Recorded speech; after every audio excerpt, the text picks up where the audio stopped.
Seja bem-vindo ao Arquivo das Guerras, o seu ponto de encontro diário com as memórias mais profundas e impactantes dos conflitos que moldaram o nosso mundo, onde cada relato é um tributo à coragem e à complexidade da alma humana sob fogo. O dedo gélido repousa sobre o metal do gatilho, enquanto o mundo parece silenciar ao redor de um único homem, um brasileiro camuflado entre as rochas ásperas dos Apeninos.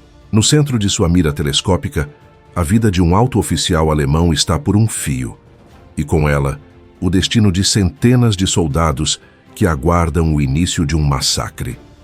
7 vezes, o destino colocou o inimigo em sua mira. 7 vezes, a morte pediu permissão para agir. No entanto, o que aconteceu naquelas montanhas italianas desafiou a lógica da guerra e transformou um ato de hesitação no maior milagre tático da Força Expedicionária Brasileira. Prepare-se para entender como um disparo não efetuado foi capaz de salvar 600 vidas e mudar para sempre o curso de uma batalha que o tempo tentou esquecer. A guerra, em sua essência mais bruta, é feita de ruídos ensurdecedores, mas para aquele soldado brasileiro, o silêncio era a ferramenta mais afiada de seu arsenal. O cenário era a Itália de 1944, um território onde a beleza das paisagens rurais havia sido violentada por trincheiras, minas e o medo constante que emanava das cristas das montanhas.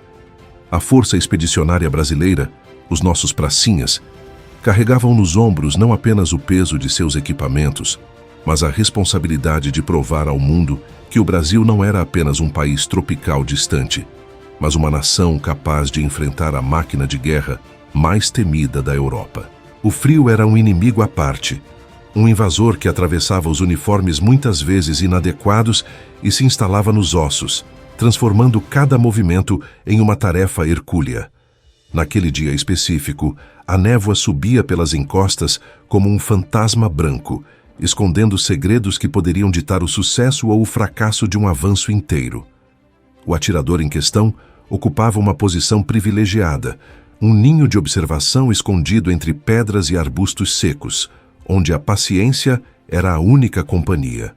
Ele não era apenas um soldado, era um vigia da morte, treinado para observar o movimento das sombras e identificar o exato momento em que um oficial inimigo se tornava vulnerável.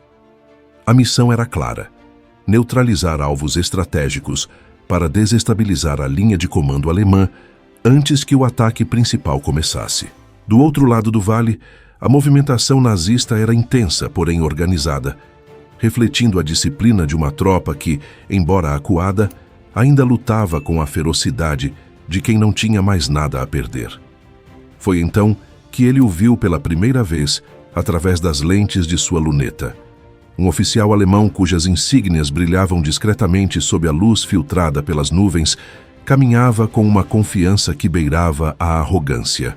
Ele não era apenas mais um soldado no campo de batalha, mas o cérebro por trás daquela defesa específica, o homem que assinava as ordens de execução e coordenava o fogo das metralhadoras que já haviam ceifado tantas vidas aliadas. O brasileiro ajustou a respiração sentindo o ar gelado queimar os pulmões e centralizou a retícula no peito do alvo. O mundo se resumiu àquele círculo de visão. O oficial parou para observar um mapa, oferecendo um ângulo perfeito. Era a primeira oportunidade. O gatilho estava a 1 milímetro de ser acionado, mas algo dentro do atirador, um instinto que ia além do treinamento militar, sussurrou para esperar. Ele viu como o oficial interagia com seus subordinados, não com a tirania esperada, mas com uma calma que parecia destoar do caos ao redor. O disparo não veio. A oportunidade se desvaneceu quando o alemão entrou em um abrigo fortificado. O atirador permaneceu imóvel, a mente trabalhando em alta velocidade, questionando sua própria hesitação, enquanto a neve começava a cair finamente sobre seu cano de aço.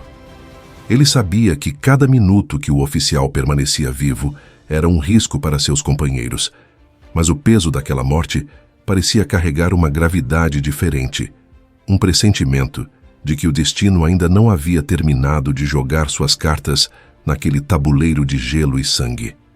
As horas passaram com uma lentidão torturante.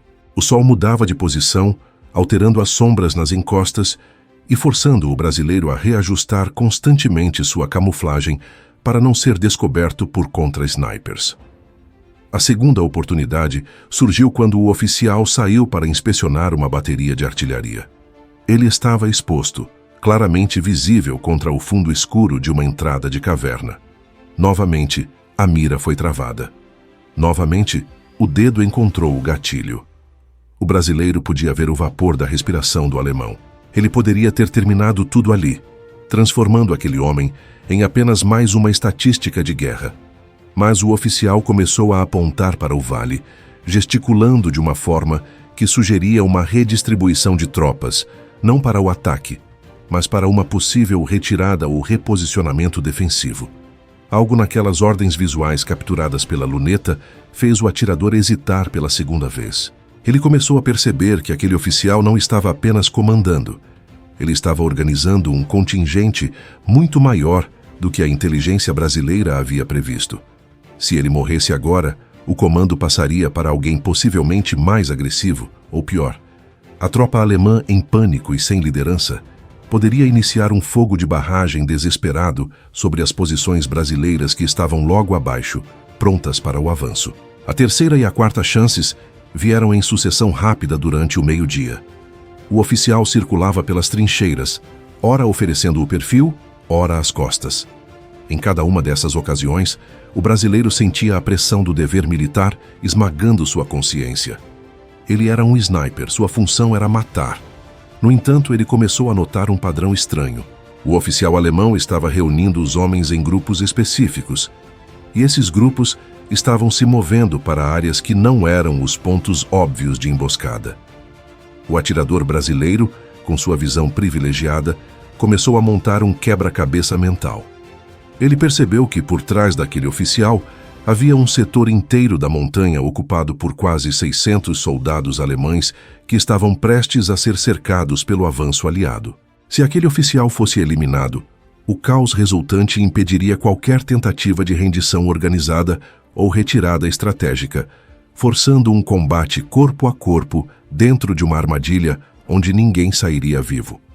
O oficial era o único fio que mantinha aquela massa de homens sob controle.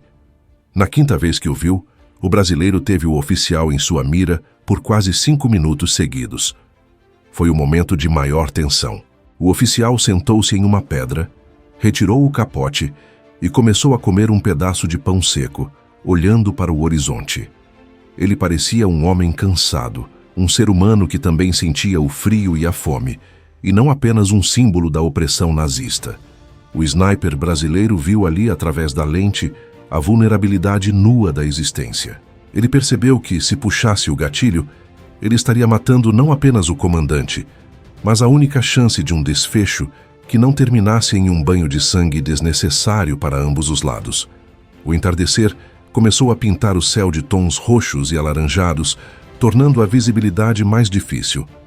A sexta oportunidade foi fugaz, um movimento rápido entre 2 bunkers, mas o suficiente para um atirador experiente.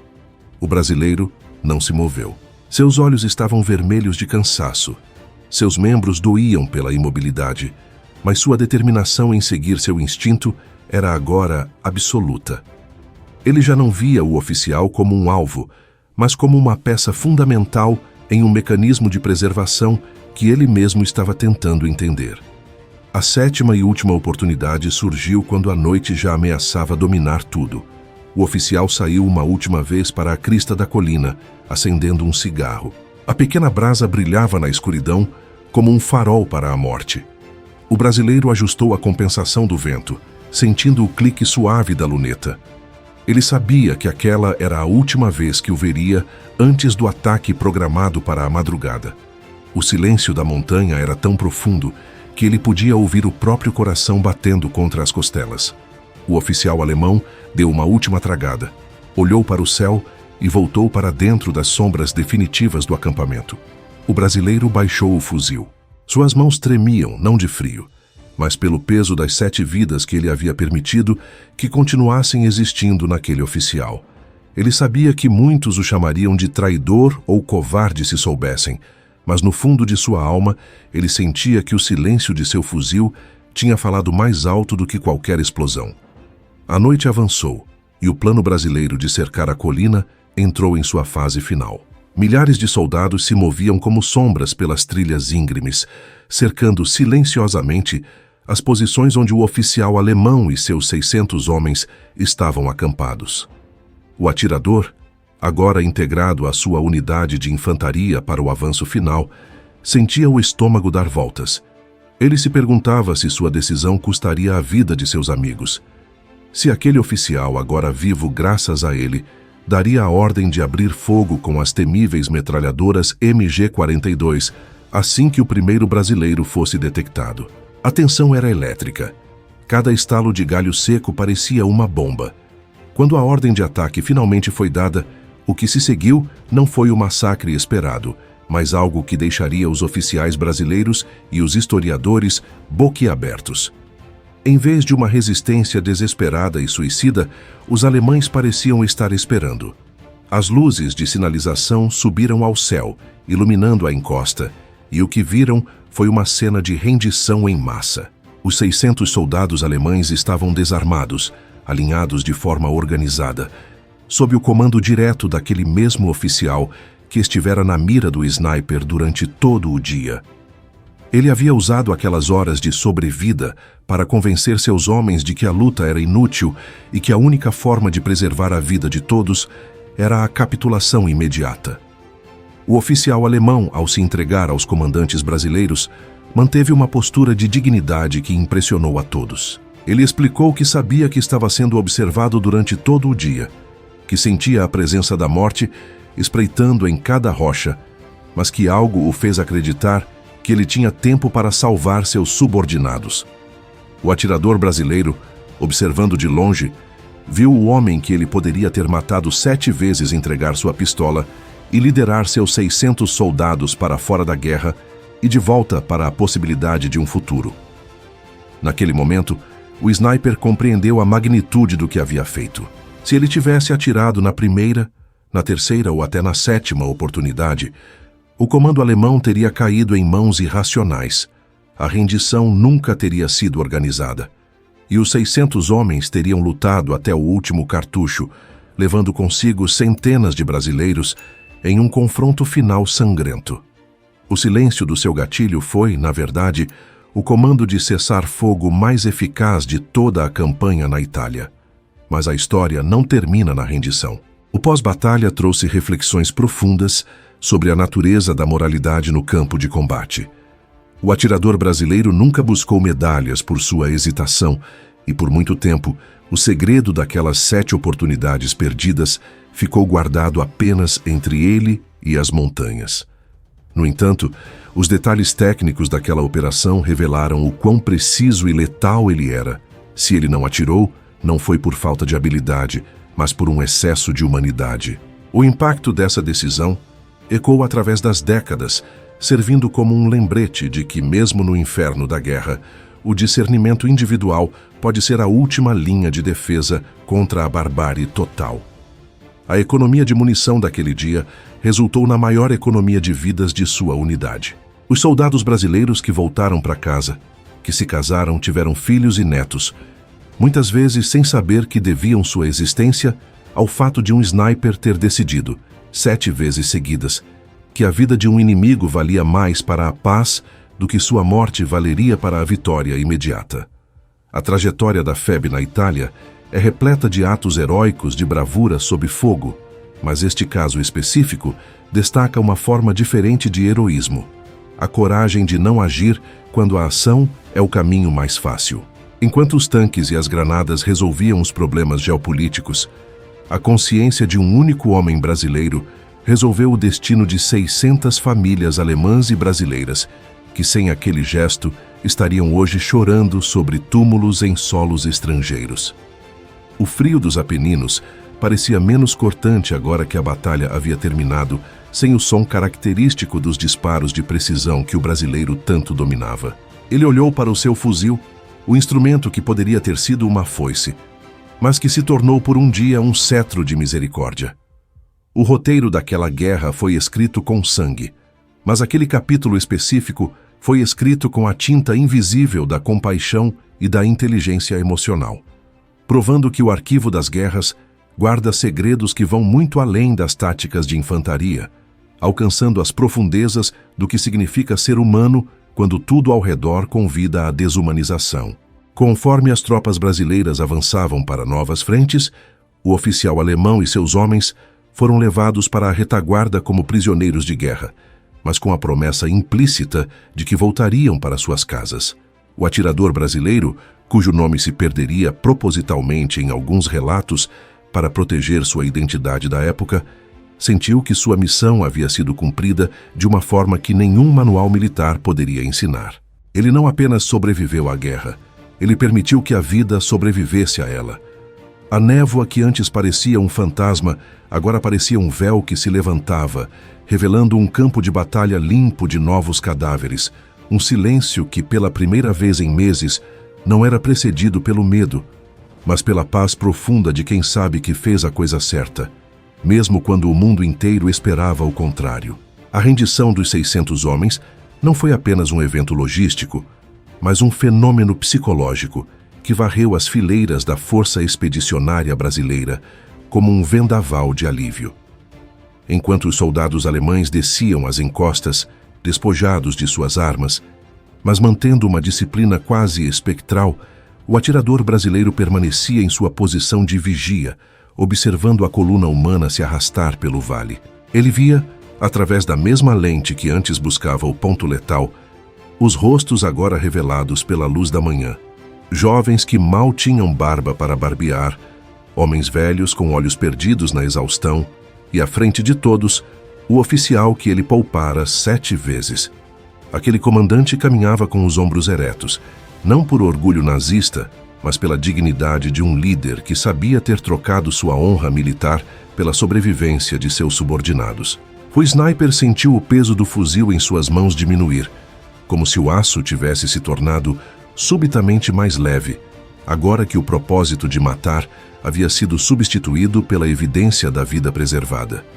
Ele sabia que, se tivesse puxado o gatilho, aquela fila de homens seria hoje uma coleção de cadáveres rígidos sob a neve italiana, e as cartas que eles carregavam nos bolsos, endereçadas a mães, esposas e filhos, jamais seriam lidas. A integração dos prisioneiros ao acampamento brasileiro revelou a face mais humana e, por vezes, surreal da guerra. Os pracinhas, conhecidos por sua índole cordial mesmo em meio à brutalidade, não trataram os capturados com a vingança esperada por quem havia sofrido tanto sob o fogo das metralhadoras alemãs. Houve um momento de silêncio compartilhado, um reconhecimento mútuo de que todos ali eram vítimas de uma engrenagem muito maior do que suas próprias vontades. O atirador desceu finalmente de sua guarita natural, caminhando entre seus companheiros de farda. Ele viu brasileiros oferecendo cigarros e restos de ração para os alemães famintos. Viu o oficial alemão, o seu alvo de outrora, conversando com um coronel brasileiro através de um tradutor, explicando com gestos largos as posições de minas que ele mesmo havia ordenado plantar, agora trabalhando para garantir que nenhum brasileiro fosse ferido por elas durante a ocupação da área. Era a transformação absoluta do inimigo em colaborador, uma alquimia que só foi possível porque a morte não havia interrompido o processo de raciocínio daquele comandante. O sniper passou ao lado do oficial e, por um breve segundo, seus olhos se cruzaram. Não houve reconhecimento formal, mas o brasileiro sentiu um arrepio na espinha. Havia algo no olhar do alemão que sugeria que ele sabia que sua vida fora um presente de um estranho invisível.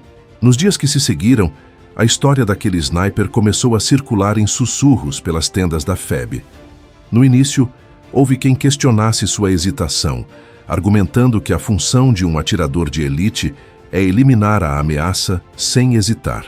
No entanto, conforme os detalhes da rendição organizada e a quantidade de vidas poupadas se tornavam claros, a crítica deu lugar a uma reverência silenciosa. O comando brasileiro percebeu que a inteligência emocional daquele soldado havia sido mais valiosa do que 1000 disparos certeiros.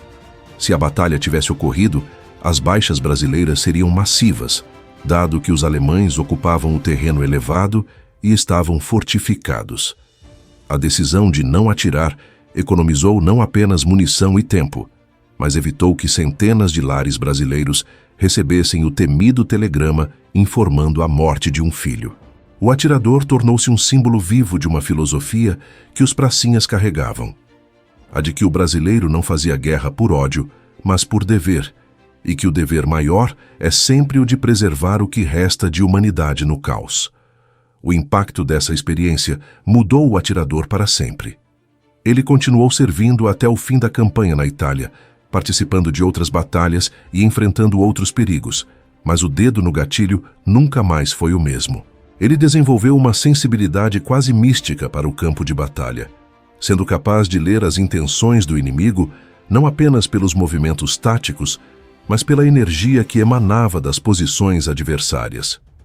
Ele se tornou um mestre em dissuasão, muitas vezes disparando contra equipamentos ou perto de alvos para forçar retiradas, sem a necessidade de causar ferimentos fatais. Sua lenda cresceu, mas ele permanecia um homem de poucas palavras, preferindo a companhia do silêncio que o salvara naquela montanha. Ele entendia que a verdadeira maestria de um guerreiro não está na quantidade de vidas que ele tira, mas na sabedoria de saber quando a morte é desnecessária. Com o fim da Segunda Guerra Mundial em 1945, os pracinhas retornaram ao Brasil como heróis, mas foram recebidos por um governo que, temendo o prestígio dos militares que haviam lutado pela democracia no exterior, tentou silenciar suas histórias. O atirador voltou para sua cidade natal, uma pequena localidade no interior onde a vida seguia um ritmo lento, alheia aos horrores dos Apeninos. Ele guardou seu fuzil de memórias em um canto escuro da mente, casou-se e teve filhos. No entanto, as 7 oportunidades de matar o comandante alemão nunca o abandonaram. Nos pesadelos, ele às vezes via o que teria acontecido se tivesse atirado. Via a explosão de violência, o sangue manchando a neve pura, os gritos de seus amigos sendo cortados pelas MG-42 e o oficial caindo sem chance de redimir seus homens. Ele acordava suando frio, mas ao olhar para o lado e ver a paz de sua casa, sentia uma gratidão profunda por ter ouvido aquela voz interior que o mandou esperar.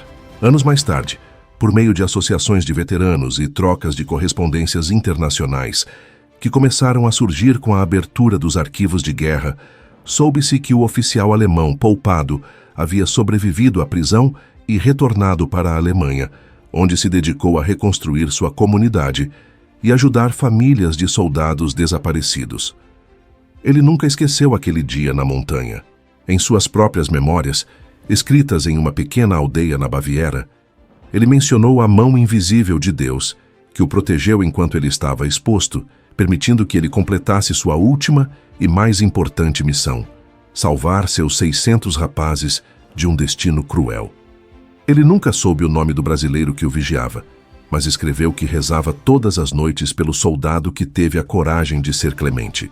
Essa conexão invisível que atravessou o Atlântico e décadas de história é o verdadeiro legado daquele episódio.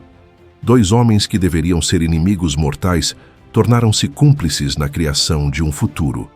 A história deste sniper brasileiro serve como um pilar para entendermos a participação do Brasil na Segunda Guerra Mundial. Muitas vezes, a história oficial foca apenas nos números, nas datas e nos grandes generais.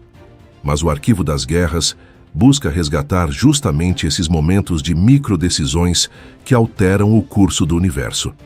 A Força Expedicionária Brasileira não era composta por máquinas de guerra impessoais, mas por homens como esse atirador que levavam consigo a mistura de coragem, improviso e uma profunda empatia que é característica do povo brasileiro.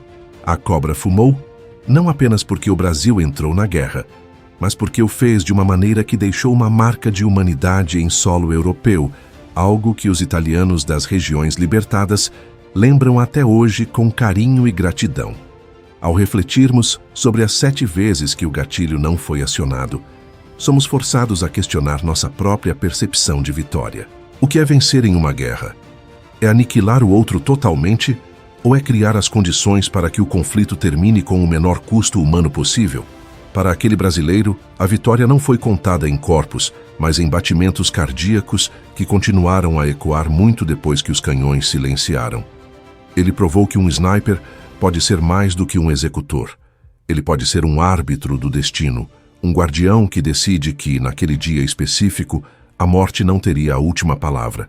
O silêncio daquela montanha italiana tornou-se assim um dos sons mais poderosos da história militar brasileira. Um eco de misericórdia que ressoa toda vez que um veterano conta sua história.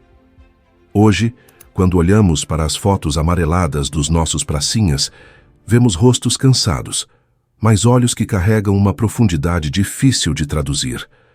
Atrás daqueles uniformes de brim americano batiam corações que sabiam a diferença entre o mal necessário e a crueldade gratuita. O atirador desta história representa todos os soldados anônimos que, em momentos críticos, escolheram a consciência em vez da obediência cega. Sua história é um lembrete de que a guerra é feita de escolhas e que, mesmo no ambiente mais sombrio, a luz da razão pode guiar a mão de um homem para longe do gatilho.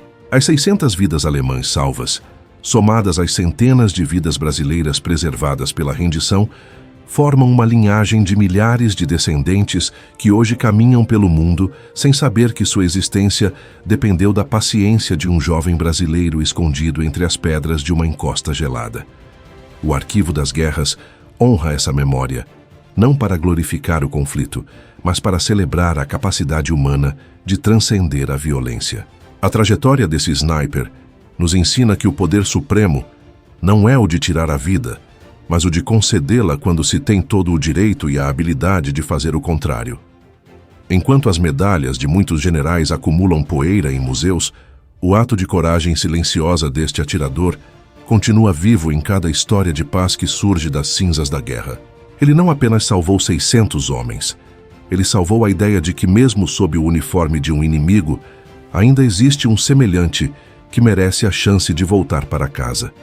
Este é o verdadeiro espírito da FEB, uma força que foi para o inferno para trazer de volta não apenas a vitória, mas a dignidade de ser humano. Assim encerramos este relato, com a imagem do atirador brasileiro baixando seu fuzil pela 7ª vez, enquanto o sol se põe atrás das montanhas da Itália. O mundo continuaria em guerra por mais algum tempo, mas naquele pedaço de terra, a paz já havia vencido através da luneta de um homem que se recusou a ser apenas um instrumento de destruição. Que a história desse brasileiro nos inspire a buscar o discernimento em nossos próprios conflitos diários, lembrando sempre que, às vezes, o disparo mais importante é aquele que nunca acontece. No vasto arquivo da humanidade, os atos de misericórdia são as páginas que brilham com mais intensidade. E a história dos nossos pracinhas é repleta desses brilhos que o tempo jamais poderá apagar. A cobra fumou, e com sua fumaça, desenhou no céu da Europa o símbolo eterno da esperança e da fraternidade entre os povos, mesmo quando tudo parecia perdido na escuridão das trincheiras. Essa história que eu acabei de contar, ela é só a ponta do iceberg. A gente sabe que a história oficial, aquela que ensinam na escola, muitas vezes é higienizada. Ela esconde os detalhes sujos e os acordos secretos. E se você, assim como eu, gosta de saber o que aconteceu nos bastidores, eu tenho um convite. Eu reuni 50 fatos documentados que os livros ignoraram em um material exclusivo, O Lado Oculto da História. O link para baixar está aqui na descrição ou no QR Code da tela, se estiver na TV. E como forma de agradecer a você que ficou comigo até o final desse vídeo, eu liberei um desconto especial. Na hora da compra, digite o cupom BRASIL, tudo maiúsculo, para garantir um preço exclusivo. É um presente meu para os inscritos mais fiéis. Clica lá e boa leitura.